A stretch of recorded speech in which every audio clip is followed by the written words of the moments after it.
Ito na yung sabon na may kakayahan na paputiin ang iyong mga dark spot. Kaya kung ikaw nakukulangan ka na ba sa yung mga sabon na gamit mo, gawin natin ng paraan yan para dagdagan natin ang epekto ng sabon.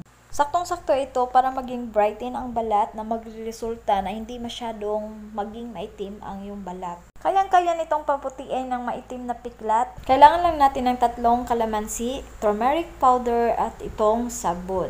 So, gluta papaya na sabon yung gamit ko dito. Dahil ito ay mabisang pampaputi kasi meron itong kojic.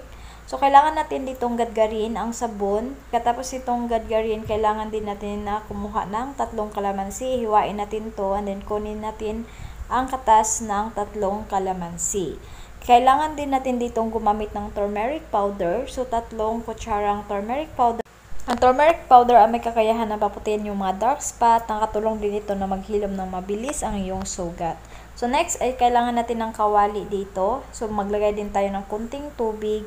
Dahil pakuluan natin itong 3 sangkap na sabon, turmeric powder at saka kalamansi. So, paghaluin lang natin ito, ilagay sa kawali. Pakuluan muna natin itong dalawang pinaghalo natin na turmeric at saka kalamansi. So, alam niyo ba ng turmeric at kalamansi ay meron itong kakayahan na paputiin kung meron kang mga dark spot.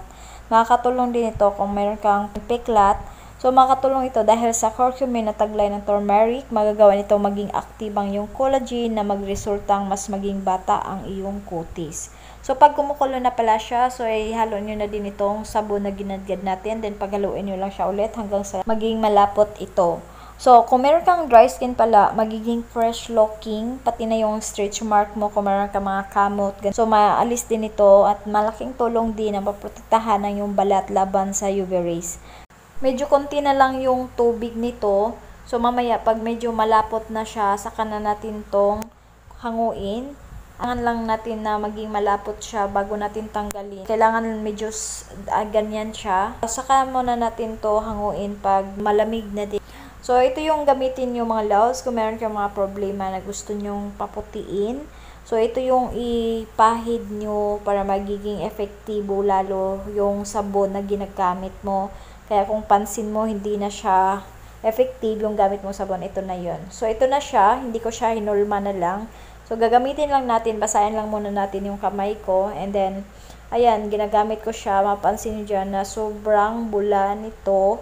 And iba siya na pagkasabon na ngayon. Dinagdagan natin yung turmeric tsaka yung kalamansi na sobrang effective nito pagdating sa pampaputi ng balat. Lalo na pag meron kang dry skin. Kaya ito na yung i-try nyong gamitin. Ipahid nyo, dagdagan nyo ng turmeric at kalamansi yung sabon nyo. Kung pansin nyo, hindi na siya umipik sa inyo.